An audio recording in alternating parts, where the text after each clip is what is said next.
On the warm afternoon of August 10, 1628, in Stockholm harbor, the Swedish royal warship Vasa cast off from the Royal Palace dock. The ship was the largest and most heavily armed warship ever built by Sweden. She carried 64 bronze cannon, more guns per ton than any contemporary warship. She was 69 meters long, with 3 masts and 10 miles of rigging. She was decorated with 500 carved wooden sculptures, each painted and gilded, representing biblical figures, classical heroes, and mythological monsters.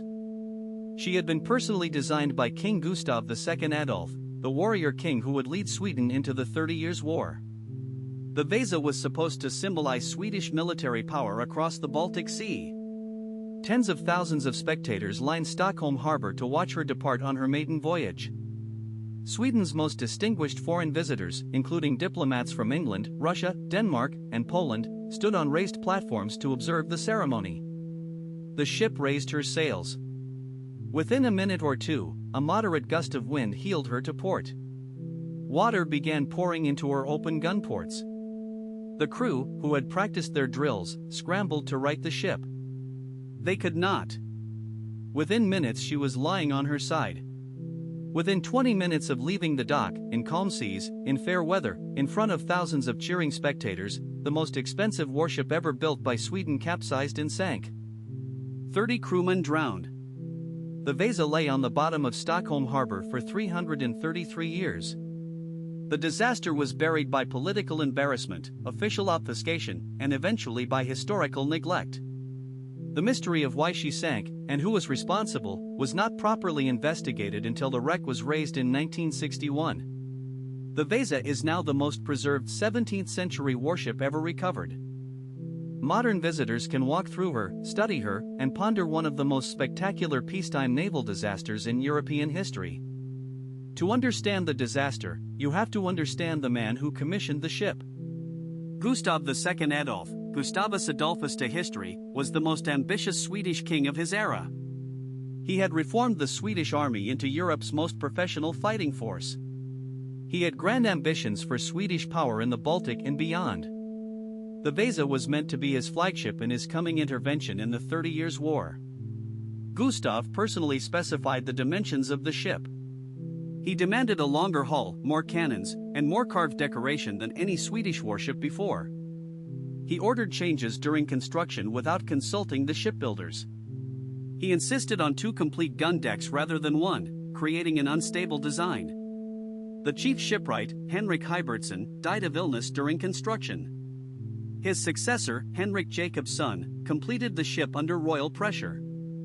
Modern naval architects have analyzed the Vasa. The reasons for her sinking are clear.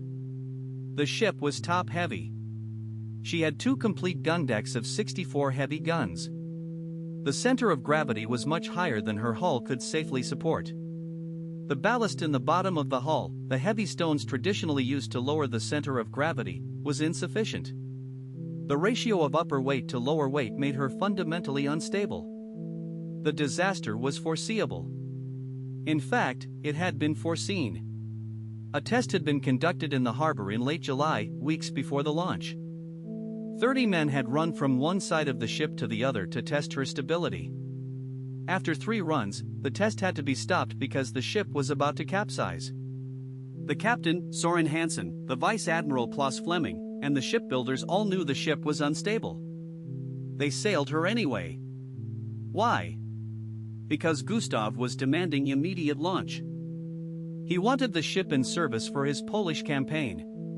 He had been writing impatient letters from his post in Polish Prussia. The vice admiral, knowing the ship was unstable, ordered the launch anyway because the alternative was to defy the king. The launch went ahead. The ship sank. Almost immediately a royal investigation was launched. The investigation went on for several months. It interviewed everyone involved. It documented the design flaws. It identified the responsible parties. It then quietly concluded with no charges filed against anyone. The shipwright Hybertsson was dead. His successor was protected by the crown. The vice admiral could not be prosecuted without implicating the king.